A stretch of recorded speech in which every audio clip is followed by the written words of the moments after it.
Hi friends, welcome to మన Bommarillu. Upcoming రివ్యూలోకి వెళ్ళిపోదాం. భూమి కార్తీక పౌర్ణమి నాడు దీపాన్ని వెలిగించి చెరువులో వదులుదాం అనుకునేలోపు, అదేంటి, నేను ఒక్కదాన్నే చెరువులో విడిచిపెట్టకూడదు కదా, నా పక్కన నా భర్త కూడా ఉండాలి కదా, అలాంటప్పుడు బావ కూడా ఇక్కడికి రావాలి, కానీ ఎలా, నేను పిలిస్తే రాడే అని ఆలోచిస్తూ ఉంటుంది భూమి. అప్పుడే భూమికి కరెక్ట్ ఐడియా వస్తుంది.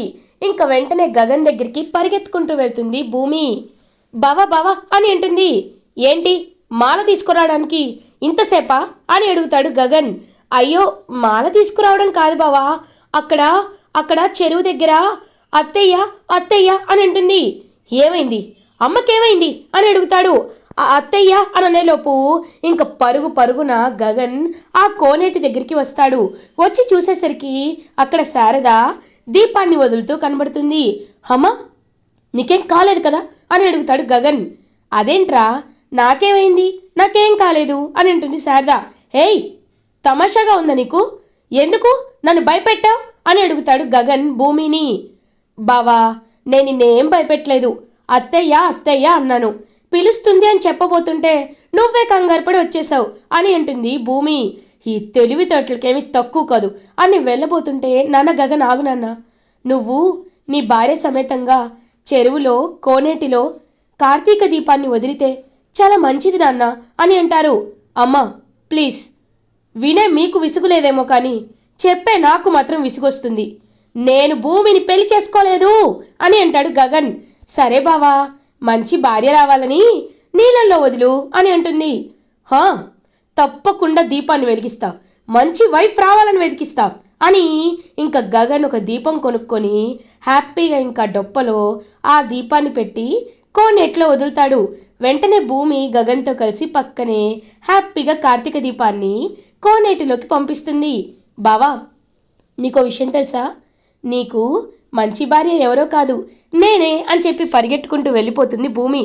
హై యూ, హా, ఎప్పుడు ఇంతే కదా ఇత్తక్క అని ఇంకా అలా భూమి వైపు చూస్తూ ఇరిటేటింగ్గా ఫీల్ అవుతూ ఉంటాడు గగన్. వీళ్ళిద్దరి టామ్ అండ్ జెర్రీ ఫైట్ చూసి చాలా హ్యాపీగా ఫీల్ అవుతుంది శారద. ఇంకా శారద దగ్గరికి వస్తుంది భూమి. అత్తయ్య, మీరు ఆయనతో కలిసి ఇంటికి వెళ్ళండి, నేను మావయ్యని హాస్పిటల్లో డ్రాప్ చేసి వస్తానని చెప్పి ఇంకా అలా కృష్ణప్రసాద్ని హాస్పిటల్కి తీసుకువెళ్తుంది భూమి. ఇంకా వెంటనే డాక్టర్స్, చెప్పాను కదమ్మా భూమి, ఆయన బయటికి తీసుకువెళ్ళొద్దని, మరేంటిది అని అడుగుతారు.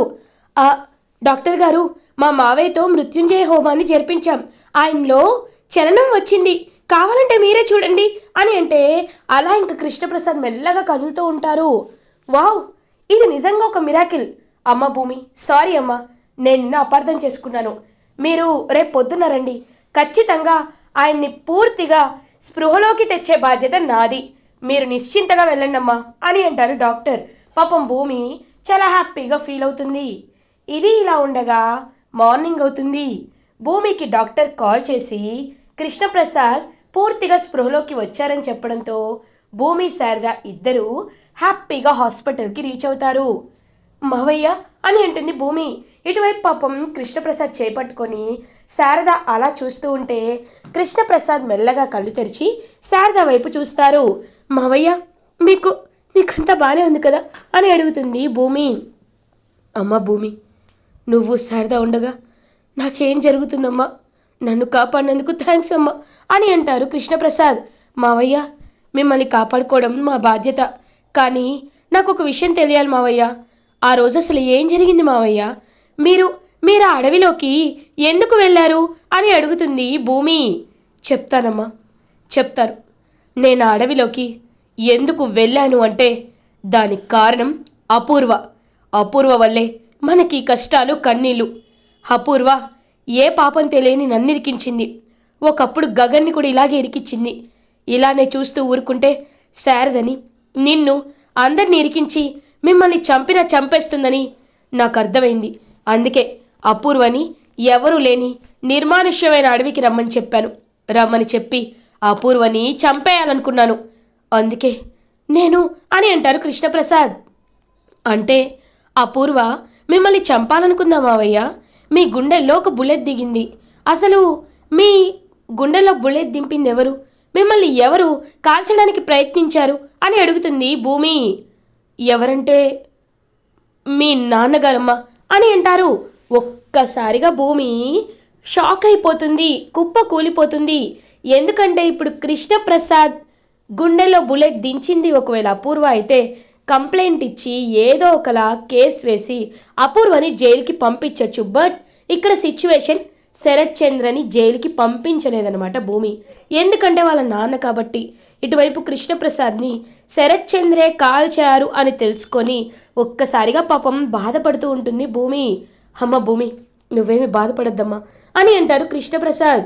లేదు మావయ్య, మీకు జరిగిన అన్యాయానికి నాన్నే కారణం అంటేనే నా మనసు విలవిల్లాడుతుంది. అంటే నాన్నే తన చేత్తో మిమ్మల్ని చంపేశాననుకుంటున్నాడు. పశ్చాత్తాపంతో కుమిలిపోతూ ఉండుంటాడు.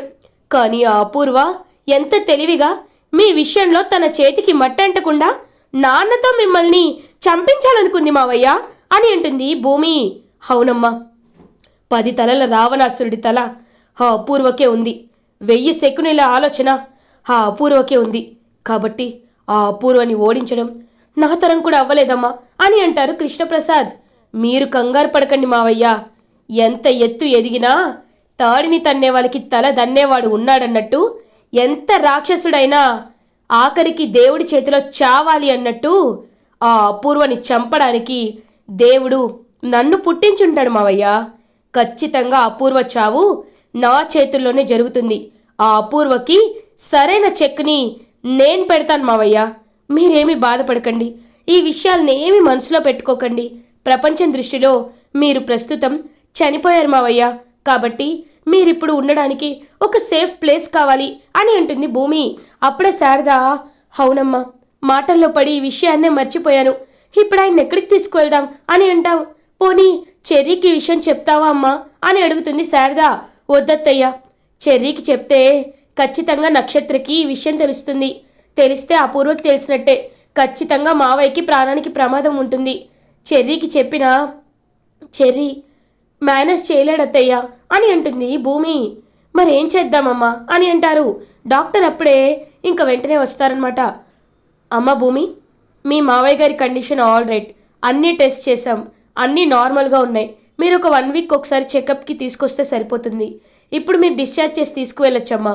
నువ్వు చెప్పావు కాబట్టి పోలీస్ కేసు లేకుండా నేను చూసుకున్నాను. తర్వాత బాధ్యత అంతా నీదే అని డిశ్చార్జ్ ఫామ్ ఇచ్చేసి పంపించేస్తారు. ఇంకా భూమి ఆలోచనలో పడుతుంది. అత్తయ్య, మనం నా మావయ్య గారిని మన ఇంటికే తీసుకువెళ్దాం. బావకి తెలియకుండా మేనేజ్ చేద్దాం అత్తయ్య అని అంటుంది. అమ్మ భూమి, వద్దమ్మా, గగన్తో పెట్టుకుంటే పులితో వేటాడినట్టే ఉంటుందమ్మా. వద్దమ్మా, ఆయన్ని చూస్తే వాడు తట్టుకోలేడు అని అంటారు. అయ్యో అత్తయ్య, మావయ్య ఇంటికి వస్తున్నాడని తెలియనివ్వద్దు, ఏదో ఒకటి చేద్దాం అత్తయ్య అని చెప్పి కృష్ణప్రసాద్కి పాపం మారు వేషం వేస్తారు భూమి. ఇంకా మొత్తం ఫుల్గా గెడ్డం పెట్టి గాగుల్స్ పెట్టి మొత్తం కృష్ణప్రసాద్ని మేకోవర్ చేసేస్తారు. ఇంకా అలా గగన్ అయితే అప్పుడే ఆఫీస్ వర్క్ చేసుకుంటుంటే భూమి శారద ఇద్దరు కలిసి వీల్ చైర్లో కృష్ణప్రసాద్ని తీసుకువస్తారు. స్టాప్ ఇట్, ఎవరైనా ఎందుకు ఇంటికి తీసుకొస్తున్నావు అని అడుగుతారు గగన్. బావా, ఇతని పేరు కృష్ణన్ రాజ్ అంట. పాపం పెద్ద ఆయన, ఈయనకంటూ ఎవరూ లేరంట బావా. ఓల్డేజ్ హోమ్లో వాళ్ళ మనవళ్ళు వదిలేసి వెళ్ళిపోయారు. పాపం చాలా బాధపడుతున్నాడు.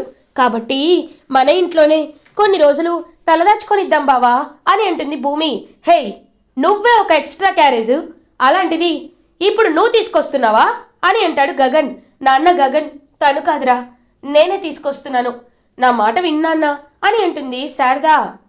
సరేమ్మా, నీ ఇష్టం, ఆయన్ని రూమ్కి తీసుకువెళ్ళండి. ఇప్పుడు ఆయనకి ఎలా ఉంది అని అడుగుతారు. పర్లేదు బావా, కొంచెం కోలుకుంటున్నారు అని చెప్పడంతో పదండి మావయ్య అని ఆగిపోతుంది భూమి. ఏమన్నావు అని అంటాడు గగన్. ఏం లేదు బావా అని అలా ఇంకా వీల్ చైర్తో తీసుకొని వెళ్ళబోతూ ఉంటే ఒక్కసారిగా కృష్ణప్రసాద్ ముందుకి తూలబోతారు. వెంటనే గగన్ కృష్ణప్రసాద్ని పట్టుకుంటాడు. ఒక్కసారిగా గగన్కి కృష్ణప్రసాద్ని పట్టుకోగానే వాళ్ళ నాన్న కాబట్టి ఆ సెన్స్, ఆ ఫీల్ అనేది తెలుస్తుంది. ఇంకా గగన్ అలా చూస్తూ ఉంటాడు. వెంటనే కృష్ణప్రసాద్ సైలెంట్ అయిపోతాడు. బావా అని అంటుంది భూమి. ఆయనకేం కాలేదు, మీరు మిమ్మల్ని నేను ఎప్పుడైనా చూశానా అని అడుగుతాడు గగన్. లేదు బాబు, నేను ఈ మధ్య ఇండియా వచ్చాను అని అంటాడు పాపం మారువేషంలో కృష్ణప్రసాద్. కానీ మిమ్మల్ని ఎక్కడో చూసినట్టు అనిపిస్తుంది.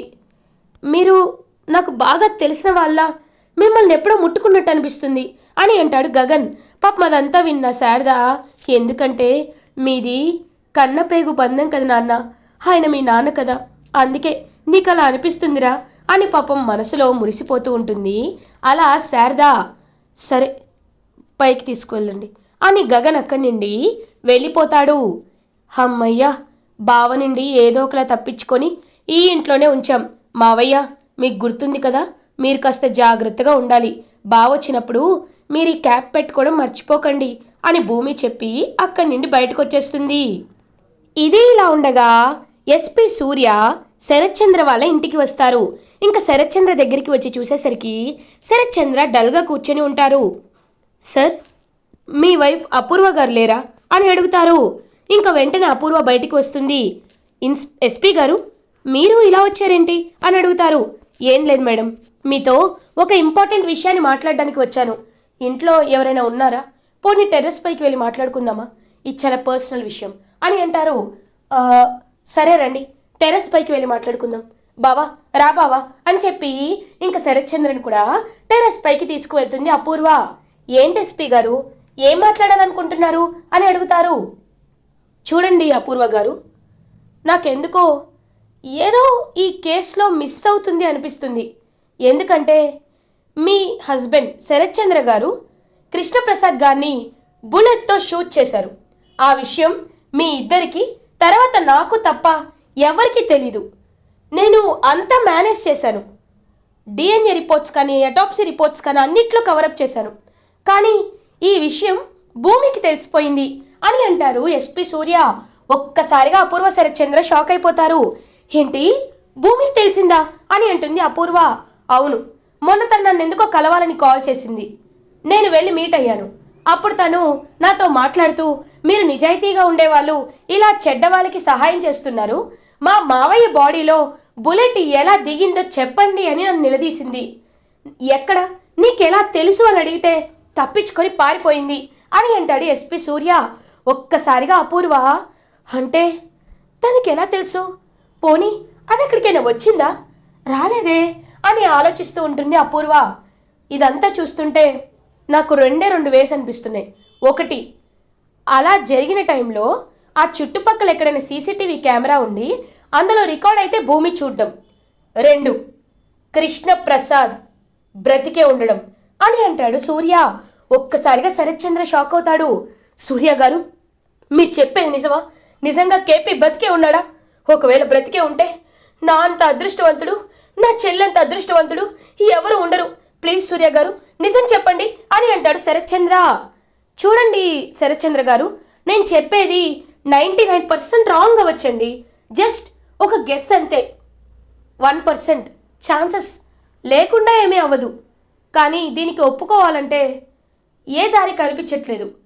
బాడీకి దానికి డిఎన్ఏ టెస్ట్ చేపిద్దామన్నా చెర్రీ బ్లడ్ శాంపిల్స్ కావాలి. ఎందుకంటే మన దగ్గర కేపీ బాడీ బ్లడ్ శాంపిల్స్ లేవు కాబట్టి డిఎన్ఏ టెస్ట్ చేయించడానికి కష్టం అవుతుంది. మీరు ఎలా అయినా ఆయన శాంపిల్స్ కలెక్ట్ చేయండి అని అంటారు సూర్య. ఇంకా వెంటనే శరత్చంద్ర, నేనే తప్పు చేశాను, కేపీని నేనే నా చేత్తో చంపేశాను, కాబట్టి ఆ పాపాన్ని నేనే కడుక్కోవాలి అని మాట్లాడుతుంటే ఒక్కసారిగా వెనక్కి తిరిగి చూడగానే అక్కడ చెర్రీ ఉంటాడు. షాక్ అయిపోతారు అపూర్వ, శరత్చంద్ర. ఇంకా వెంటనే శరత్చంద్ర దగ్గరికి వచ్చి చెర్రీ, మావయ్య, అంటే మా నాన్న కావాలని ఆయనంతలా ఆయన నిర్ణయం తీసుకొని చనిపోలేదనమాట, మీరే చంపేశారన్నమాట. మనిషిలా మావయ్య మీరు? చి, ఇన్నాళ్ళు నన్ను ఎత్తుకొని పెంచారు, అల్లారు ముద్దుగా పెంచారని చెప్పారు, మీకు ఎదురు తిరిగితే చంపేస్తారా చంపేస్తారా అని అడుగుతాడు చెర్రీ. ఒక్కసారిగా అపూర్వ, రే చెర్రీ, ఆయన అపార్థం చేసుకోవద్దురా, నువ్వు ఊరుకో అత్త, నేను నీతో మాట్లాడట్లేదు. నీ గురించి నేను నీ బయట పెట్టాల్సిన నిజాలుంటే ఖచ్చితంగా పెడతాను. ఈ విషయంలో నువ్వు మాట్లాడద్దు. మావయ్య, మా నాన్నని చంపడానికి మీకు చేతులు ఎలా వచ్చాయి మావయ్య? లేదు, మీలాంటి వాళ్ళు ఇక్కడ తిరగకూడదు సొసైటీలో. ఎస్పీ గారు, మీరు కూడా వీళ్ళతో చేతులు కలిపి భలే నాటకం ఆడారండి.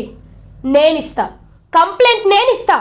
మా మావయ్య కొద్ది రోజులైనా జైల్లో ఉండాలి. అప్పుడే మా అమ్మకి జరిగిన అన్యాయానికి న్యాయం ఉంటుంది. ఈ విషయం నేను అమ్మకి చెప్పను. ఎందుకంటే సొంత అన్నయ్యే, తోడబుట్టిన అన్నయ్యే భర్తను చంపేశాడంటే మా అమ్మ గుండె పగిలిపోతుంది. కాబట్టి నేను కంప్లైంట్ ఇస్తా. ఆయన జైల్లో ఉండాల్సిందే అని అంటాడు చెర్రీ. రేయ్, నేను కూడా అదే కోరుకుంటున్నాను రా. ఖచ్చితంగా నేను జైల్లో ఉంటాను. నా పాపాన్ని నేనే కడుక్కుంటాను అని ఏడుస్తూ, ఇన్స్పెక్టర్ గారు నన్ను జైలుకి పంపించేసేయండి అని ఇంకా అలా ఏడుస్తూ ఉంటాడు శరత్ చంద్ర. ఇంకా వెంటనే ఎస్పీ అయితే పోలీస్ స్టేషన్లో చెర్రీ కంప్లైంట్ ఇచ్చేసరికి ఇంకా అలా చెర్రీని కంప్లైంట్ తీసుకొని శరత్ చంద్రని అరెస్ట్ చేస్తారు ఎస్పీ సూర్య. ఇది ఇలా ఉండగా ఇంకా కృష్ణప్రసాద్ని చక్కగా చూసుకుంటూ ఉంటారు శారద అండ్ భూమి గగన్ కంట పడకుండా. ఇలా ఎపిసోడ్ ఎండ్ అవుతుంది. ఫర్దర్ ఎపిసోడ్ రివ్యూస్ ముందుగా మీకు కావాలి అనుకుంటే మా ఛానల్ని సబ్స్క్రైబ్ చేసుకోండి. Thanks for watching.